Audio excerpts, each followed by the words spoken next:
છે મહાભારત, એક ધર્મ યુદ્ધ છે આ, વિધાતાનું છે વિધાન આ, અગ્નિ પરીક્ષા છે આ યોદ્ધાઓની, ધર્મ અધર્મની આ મહાકહાની, આ છે મહાભારત, ધર્મ યુદ્ધ મહાન, ધર્મ યુદ્ધ મહાન.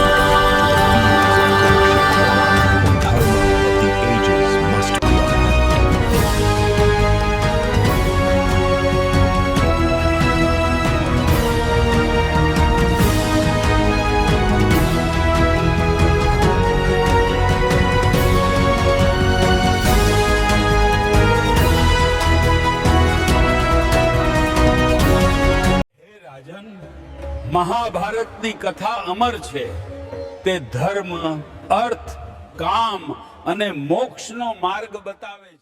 ઓ નારદજી, અત્યારે હું દેવો પાસેથી પુત્રો માંગી રહી છું, તેથી મને મદદ કરવા પ્રગટ થાઓ. ઓ નમો નારદાય, હે પ્રભુ.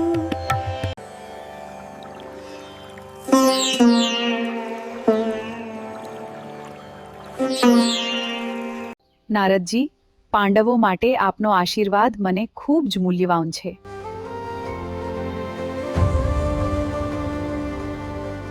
ઓમ નમઃ ઓમ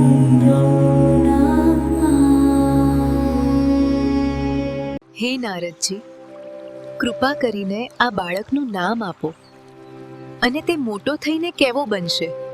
હે કુંતી, સાંભળો. આ બાળક મોટો થઈને સત્યનિષ્ઠ બનશે. તેનું નામ ધર્મરાજ યુધિષ્ઠિર હશે.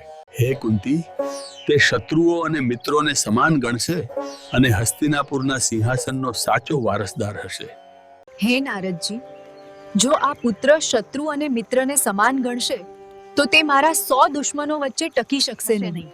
તેથી આ પુત્રને બદલે હું એવા પુત્રની માંગણી કરીશ જે ગાંધારીના 100 પુત્રોને મારી શકે.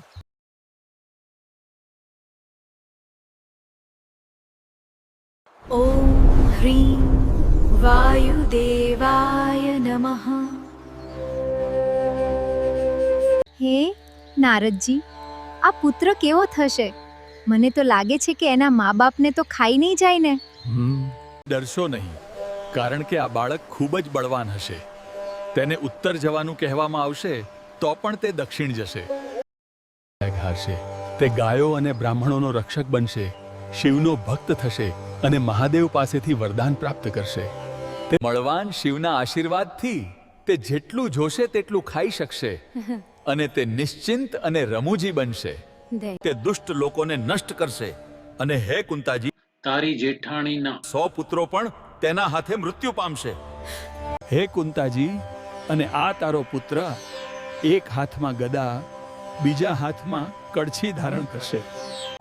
અને રમૂજી વાત એ છે કે આ બાળક કોઈના લગ્નમાં જશે અને તેને શ્રદ્ધાંજલિમાં ફેરવી દેશે અને તે પોતાને બલિયો ભીમ કહેશે. એ હવે એવો જ હોય તો તેને ધરતી પર મૂકી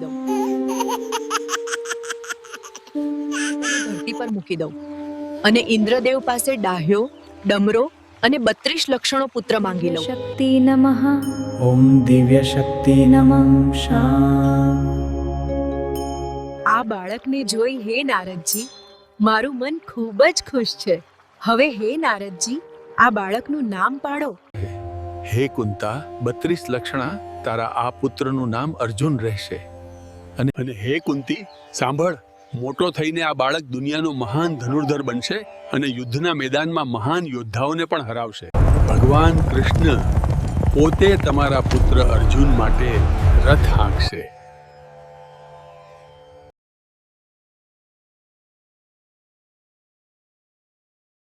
હે મારી વાલી બહેન, મારા પર કૃપા કરો અને હવે એક જ મંત્ર છે, તે મને આપો. ઓહ માદ્રી, આવું ન બોલો. આ બધા પુત્રો તમારા પણ છે. મારી પ્રિય બહેન, મારા પર દયા કરો. મને એક મંત્ર આપો જેથી મારો વંધ્યત્વ દૂર થાય. ઓમ અશ્વિની કુમારાભ્યામ નમઃ. અશ્વિની કુમારાભ્યામ નમઃ.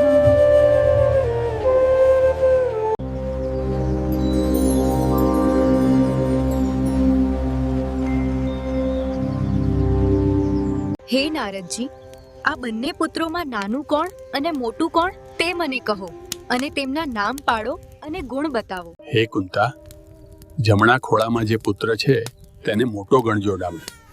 તે મોટો વિદ્વાન થશે. તે શ્રી કૃષ્ણ જેવો ત્રિકાળ જ્ઞાની થશે.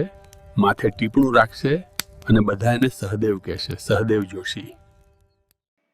અને ડાબે ખૂણે જે બાળક છે તે નિકુળ, તે મોટો વર્ણાગી થશે. હે કુંતા, હવે હું જાઉં છું, મને રજા આપ.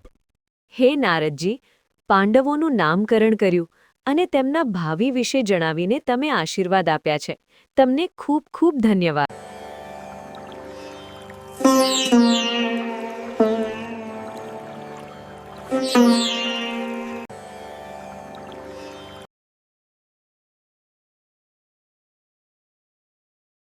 આનંદના સમાચાર છે.